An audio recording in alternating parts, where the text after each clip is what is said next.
Hola, otro vídeo para poderte ayudar a mejorar y a cambiar tu día a día. Hoy voy a hablar del control mental. Puede ser súper interesante porque además lo comparo el dominio mental social y el individual. Creo que te puede interesar. Así verás y descubrirás claves muy interesantes. Bien, antes que nada, por favor, déjame recordarte, si no lo has hecho, suscríbete a mi canal, dale a notificaciones y a la campanita para que yo te pueda seguir avisando cada vez que subo un nuevo vídeo. Y sin más, por favor, toma lápiz y papel porque esta lección es poderosamente efectiva.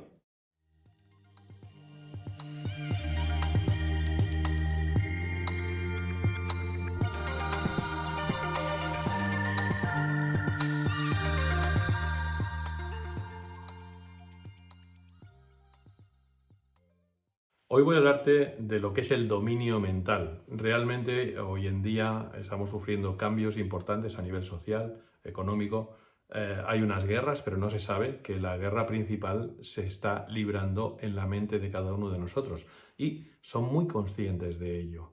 Hay una estructura, un funcionamiento a nivel social, de dirección social, que tiene que ver con todo esto. Pero yo quiero hablarte hoy de cómo se puede hacer el dominio mental y lo voy a llevar desde un punto de vista de influencia en las reacciones de los demás a nivel social, pero también a nivel individual, con lo que yo fui aprendiendo a lo largo de mi vida para poder hacer hipnosis. Para poder captar la atención de la gente a la que tú querías coger y acercar el tema de la hipnosis, el mundo de la hipnosis y poder practicar, tenías que tener ciertas características.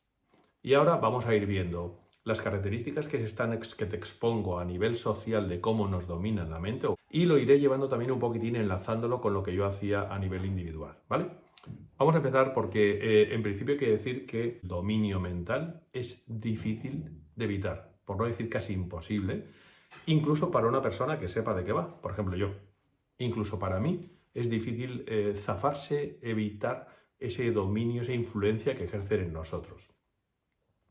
Hay dos características importantísimas a la hora de ejercer un dominio sobre los demás y es que hay que repetir muchas veces el mensaje que tú quieres que cale en la persona, una repetición continuada, y ha de haber y ha de ser la persona que habla, las personas que hablan tienen que ser de prestigio. Por ejemplo, si continuamente están saliendo en las noticias, hablando primero una persona de prestigio, otra también y otra también en diferentes momentos, y están diciendo siempre la misma mentira, ¿vale? O la misma cosa que quieren que llegue a ti, esa manera de funcionar hará que tú te la creas. Y ahí voy a ir hacia atrás en el tiempo, me voy hacia atrás en el tiempo y recuerdo lo que se hacía para tener prestigio, porque evidentemente yo con 14 años poco prestigio podía tener como hipnotizador, ¿verdad? Pero me enseñaron de que habían maneras de sorprender a la gente para que tu rapport, que es la valoración que hacen de ti, o sea, el prestigio que tú tienes, aumentase.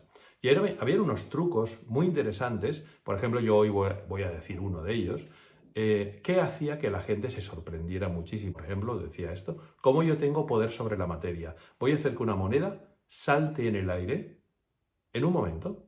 La gente decía, hombre, esto no puede ser. Y yo cogía lo que había aprendido. Cogías un refresco, lo vaciabas en el vaso, esa botella estaba fría, cogías una moneda del tamaño de la apertura de la boca de la botella de cristal, tenía que ser de cristal, y humedecías un poco con saliva y la ponías en el borde para que de alguna manera quedara cerrado, ¿vale?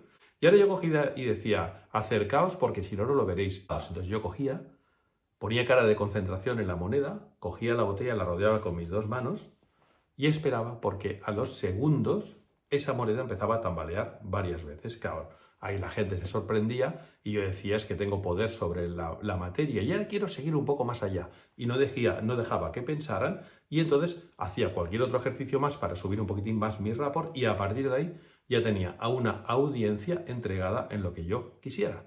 Esa botella contiene aire. Al taparlo por arriba, ese aire está encerrado. Si yo cojo y le doy calor, porque era una botella fría, si yo cojo y le doy calor con mis manos, esa moneda, que en principio está como sellada porque estaba humedecida, empezará a tambalear porque el aire ha ganado densidad al calentarse. Es algo de física recreativa, pero yo distraería rápidamente hablando de otras cosas para que nadie parase a pensar qué caray había ocurrido. Yo hago un experimento, digo que eso es por el poder de mi mente y no dejo que piensen demasiado, que esa es otra manipulación. no dejar que piense la gente demasiado a nivel social, ¿eh? Luego hablaremos de nuevo de lo que es y no es manipulación, ¿vale? Cuando una persona está en medio de la vorágine, todos los demás hacen una presión y entonces esa persona no se atreve a ser discorde, a ir en contra y suele reaccionar pues como los demás. Y esto también se veía en hipnosis. Es curioso que tú cogías un grupo de personas para hacer hipnosis. Yo, por ejemplo, cogía 10 personas. Y entonces yo iba durmiendo a la gente, tocando la frente, y el último también. Dentro de estas 10 personas, por ejemplo, que yo le hacía hipnosis, había habido alguno que yo sabía que estaba fingiendo. Que yo le toqué la frente y por sus reacciones me di cuenta que estaba fingiendo. Por ejemplo, no le iba a provocar una anestesia porque saldría corriendo. Así que a ese lo apartaba discretamente y yo cogía a los demás. Pero esta persona que está fingiendo realmente lo hace casi a nivel inconsciente, impulsado por una sensación de no querer ir en contra de los demás. Como que esto ocurre en sociedad también. Lo hemos podido ver con el tema de esas normas estrictas, que luego hablaremos de todo esto, que nos han impuesto para poder además guiarnos y mantenernos dentro de un redil, ¿verdad? Bien, estamos viendo cómo lo que afecta a nivel social también lo puedes hacer a nivel individual. Y en el fondo, ¿de qué estamos hablando? De que somos un ser social, comunicativo, preparado para comunicarnos y dejarnos comunicar. Y a la vez para influenciar y dejarnos influenciar. Y por eso todo esto funciona a nivel colectivo y a nivel individual. Hay unas herramientas a la hora de mantener ese dominio mental hacia la sociedad. Hay unas herramientas, la desinformación. Dentro de la desinformación están esas herramientas que te digo, el cómo se hace, cómo se desinforma, ¿no? Habréis visto que hoy en día en todos los medios de televisiones, todas las noticias son las mismas, incluso hasta con los mismos vídeos. Es curioso que te vas de una antena a otra y tienen casi el mismo vídeo y siempre repiten lo mismo de forma machacona. Bien. La desinformación se puede hacer dando una información parcial o también incompleta, que es lo mismo. Yo dentro de un mensaje puedo coger lo que a mí me interesa y es lo que te voy a explicar a ti, lo que te voy a decir a ti. Y lo que no me interesa no te lo voy a decir. Y otra manera también de desinformar, de utilizar la desinformación como herramienta, es el silencio. Si yo sé cosas que si te las digo puedo provocar en ti reacciones que yo no quiero, no te las digo. Ahora, ¿eso es honesto? Imagínate que tú vienes a comprarme unos neumáticos, unas ruedas para tu coche. Y yo sé que he tenido 3 clientes que me las han devuelto porque le han dado un mal resultado. Si yo te digo eso, tú no me compras las ruedas, ¿verdad? Pues eso es desinformar parcialmente o silenciar. Con lo cual, lo que estoy haciendo es manipular para mi beneficio. Y aquí me voy a detener un momento porque creo que es súper interesante hablar de lo que es la manipulación. Porque en mis cursos, como hipnotizador, como profesor de hipnosis, siempre cuando yo explico cómo podemos acercarnos al inconsciente de la persona de una manera muy rápida, en media hora esa persona siente como que tú eres el amigo de la vida, del alma. El sentir que yo era de fiar primero tiene que ver con mi ética, pero además tiene que ver con una comunicación efectiva a nivel no verbal. Y cuando yo explico todo esto a mis alumnos me dicen, entonces, tú estás manipulando. Y digo, alto, alto. ¿Qué define manipulación? Manipulación es unas cosas que yo hago, manipular es trabajar sobre algo que yo hago para que tú hagas algo en mi favor y aunque sea en contra tuya. ¿Vale? Una vez reencuadrado lo que es la manipulación, que tiene que ver con la intención, si yo y mi intención es ayudarte a que tú cambies, ahí no hay manipulación. Ahí hay un intento de ayuda hacia ti, con todas las maneras efectivas de comunicación que yo conozco. Cuando se habla además de que con hipnosis la gente estaba hipnotizada y hacía lo que quería la otra persona, no, mira, perdona. Cuando una persona está en hipnosis, sabe perfectamente lo que es ético y no para ella. Y no va a hacer aquello que no desee, ¿vale? A no ser que con hipnosis se utilice la manipulación. Y quizá si te hablo de las sectas y cómo manipular, no entenderás muy fácil. Para manipular a una persona, una secta, una de las cosas que tiene muy en cuenta es coger personas que están abandonados emocionalmente por la familia, que no tienen a nadie, que necesitan sentirse metidos dentro de un grupo y que necesitan que les valoren, con muy poca valoración de sí mismos. Si tú coges a una persona así y le das lo que necesita y luego se lo fraccionas y se lo vas dando a cuentagotas en función de lo que haga por ti, estás manipulando y no has hecho hipnosis. Es manipulación a nivel de sectas, que también hay una manipulación social, como vamos a ver ahora de aquí un ratito, de aquí unos momentos. Con lo cual, la hipnosis puede ser y no puede ser manipuladora. Depende del uso que tú le des. En mi caso, por ejemplo, la hipnosis es para ayudar a los demás. Hay un trato entre dos personas, ella me va a dar un dinero por unas horas que va a estar conmigo y yo voy a tratar de ayudarla al máximo para que tenga cambios importantes, dentro de los que estén pactados por ella y por mí. Ahí no hay manipulación. Ahora vamos a ver qué es esto de la jaula de hierro de Max Weber. Max Weber fue una persona muy interesante que quiero que conozcáis un poquito y luego busquéis si queréis en internet. Max Weber fue sociólogo y teórico alemán que subrayó la importancia de la subjetividad de nuestra experiencia social, que tiene que ver con cómo nos relacionamos en sociedad con los demás, y la importancia de los significados y las motivaciones atribuidas a nuestras acciones sociales. Vale, básicamente lo que dijo es lo importante que es entender cómo nuestras acciones están determinadas o no por la sociedad, ¿vale? Y entonces identificó 4 tipos de acciones, como veremos, en función de la motivación de cada acción. El primer tipo fue el emocional, el segundo tradicional, el racional de valor y el cuarto el instrumental racional.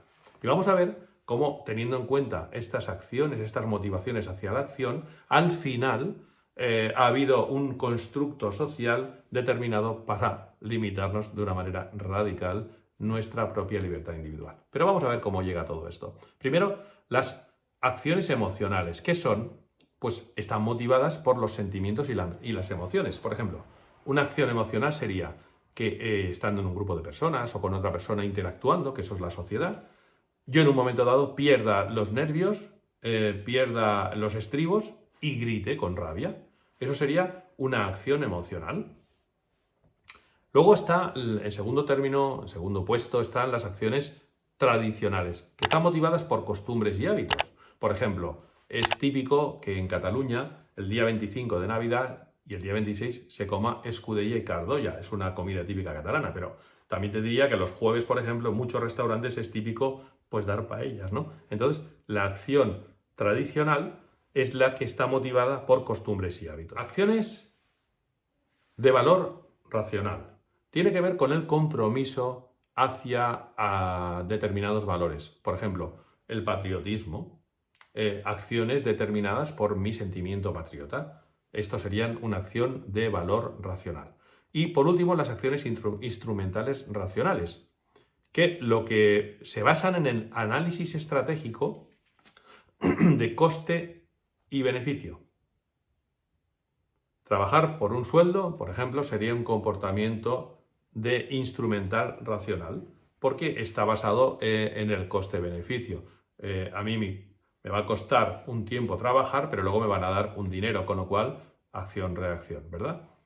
Hay que tener en cuenta que estos ideales pueden tener un mix en una misma acción. Por ejemplo, esa misma que acabo de decir, que trabajar por un sueldo es una acción instrumental racional, también puede ser una acción tradicional, y además dentro de unas reglas. ¿Por qué? Porque todos sabemos que en esta sociedad uno tiene que trabajar para poder funcionar en la vida con dinero. Y es una tradición, que el que no trabaja no gana, ¿no? Entonces vemos cómo están de alguna manera entrelazadas a veces estas motivaciones de la acción. Bueno, pues Weber, después de describir las 4 motivaciones que definen una acción, habló de lo que es la jaula de hierro de la racionalidad, que en el fondo es que la sociedad cada vez está más gobernada por las acciones, precisamente las del último tipo, las acciones instrumentales racionales. Y esto es un símbolo de la presión social que sentimos de los demás y de nosotros mismos para ir a hacer acciones de una manera estratégicamente beneficiosa para nosotros. O sea, que en el fondo ahora vamos entendiendo por qué hay tanto egoísmo dentro de nuestra sociedad, que en el fondo es ir a buscar la felicidad para uno mismo. Estamos dentro de esas acciones instrumentales racionales. Incluso, toma nota y escucha, en el amor. En las relaciones que hoy en día se establecen de amor, duran poquísimo, si te has parado a pensar, duran muy poco, porque las acciones están muy enfocadas a que tengan un coste-beneficio, ¿no? O sea, yo estoy contigo tú estás conmigo, tú que me das a cambio, yo que te doy a cambio. Y si no estás dentro de lo que yo entiendo que debe ser bueno para mí y debo de recibir, no te quiero en mi vida. Así que tenemos relaciones hoy en día muy precarias, muy poco continuadas, no intermitentes, sino es que empiezan y acaban en nada. ¿Por qué? Porque no están dentro de lo que yo estoy buscando. Yo tengo un coste-beneficio. ¿Cuánto tiempo estoy contigo? Te estoy dando mucha atención. ¿Qué recibo a cambio? ¿No recibo lo suficiente? Me voy. Ahí no entra mucho la emoción. Está entrando mucho la racionalización. Ahí luego te encuentras en terapia gente que no siente. Es que no siento, claro. Ni disfrutas con las sensaciones de tu cuerpo, sentimientos. ¿Por qué? Porque te están enfocando a la instrumentalización, racionalización. Y Weber se dio cuenta que una manera de ejercer, de presionar, de llevar a la sociedad dentro de esa instrumentalización, racionalización, fue la burocracia. Con la burocracia nos han llevado a ese comportamiento racional. La burocracia es una organización formal, no es una sociedad, es una manera de organizar formalmente que utiliza la jerarquía, la racionalidad, las reglas y procedimientos estrictos. ¿Te suena lo que está ocurriendo hoy en día? Jerarquía, racionalidad, reglas. Aquí quiero pararme en las reglas y los procedimientos estrictos. Recuerdo que una vez en una discusión con mi hija me decía, papá, es que tú no te gustan las reglas, las normas. Digo, no me gustan las normas que me imponen sin ninguna lógica aparente. Por ejemplo, llevar casco en moto lo considero una norma que me está restringiendo mi libertad y al final, al que le interesa o no vivir es a mí. Ponerme el cinturón yo, de seguridad, también tiene que ver con mi vida, no con la de los demás. Entonces, están coartando mi libertad en cosas que no deberían. Ahora, ponerse el cinturón los demás, no, ya no hablo de eso, ¿vale? Estos son dos pequeños ejemplos que, oye, podrán estar de acuerdo conmigo o no, pero a mí me fastidia mucho, fíjate, qué curioso, hablamos de la manipulación, me fastidia mucho la manipulación y no me gusta que me manipulen, que me metan en reglas sin fundamento y en procedimientos estrictos. Por cierto, conforme te van dando normas y reglas y tú las aceptas, aunque vayan en contra de tu lógica y en contra de tu ética y las aceptas, estás cimentando una pérdida de libertad cada vez mayor. Y esto también se podría extrapolar a, por ejemplo, a las parejas. Cuando tú estás permitiendo que una persona, la persona que tú quieres tanto, te hable mal o reaccione de una manera que tú ves ilógica y no es natural, no la ves bien, y lo estás permitiendo porque en el fondo no tiene importancia, poco a poco te irán imponiendo más normas hasta que al final tú serás una persona que no estará libre. Cuidado, es muy importante este tema. Y ojo, que cuando hablo de la pareja estoy hablando de las acciones emocionales. A mí una pareja me impone algo instrumentalizando la racionalización para su propio beneficio, ¿vale? Y yo, con mi acción emocional, lo permito. Pero resulta que esa acción emocional me está hablando a mí mismo de lo poco que valgo yo, cada vez menos. Con lo cual, esa manera de funcionar al final es tóxica y acaba mal en pareja. Bueno, espero que te haya gustado, que seas cada vez mejor y más libre. Un abrazo muy fuerte, te quiero un montón, cuídate y nos vemos pronto.